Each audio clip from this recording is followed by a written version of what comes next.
buntag kami tanan. This is Mesby. Pangarap kong yumaman at di ko alam kung paano. Kaya samahan niyo ako sa tagbo ng buhay ko. Huy! Maraming nagsasabi na ang buhay ay weather lang. Minsan nasa itaas at minsan nasa ilalim.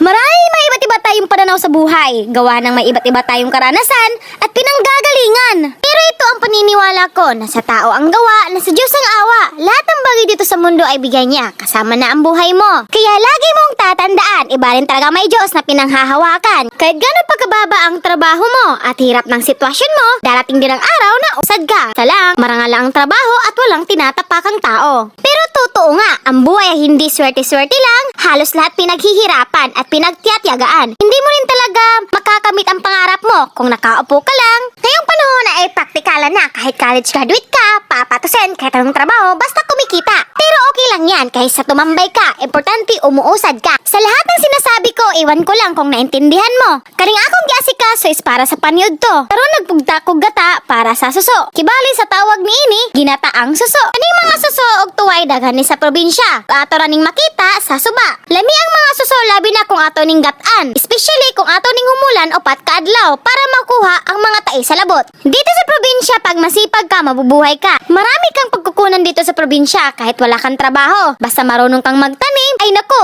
may makakain kayo. Itong suso at tuway ay binili lang ni Papa sa halagang 20 pesos lang. Oo, tama ang pagkadinig mo. 20 pesos lang meron ka ng ulam. Hindi ka rin talaga magsisisi sa 20 pesos mo. Well, pwede mo rin itong lutuin kahit ano ang trip mo. Pwede itong gisahin, tulahin at prituhin kung trip mo rin. Masarap talaga ang suso, lalo na pag ginigisa, gawa ng nasa putik o pasak ang bagaw nito.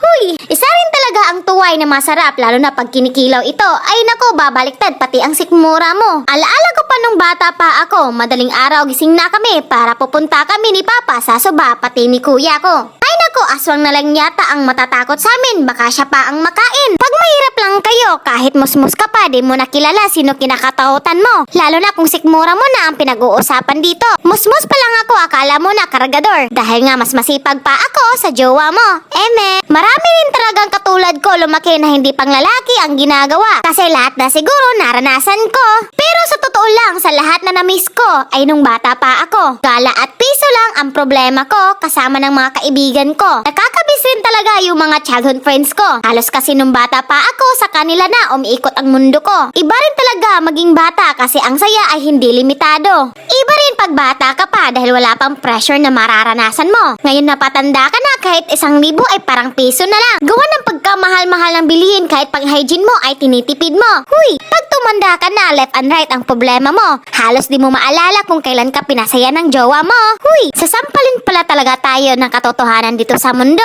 Kasi hindi talaga lahat ng plano ay masusunod. Yung inaakala mo sa edad mo na yan ay stable ka na. Hay nako, hindi pala. Marami rin sigurong nagkaka-breakdown nito, lalo na kung breadwinner ka. Sa dami man namang umaasa sa'yo at gusto mo nang makatulong, ang hirap palang makahanap ng trabaho. Laging pakakatandaan. Jeremiah 60:22.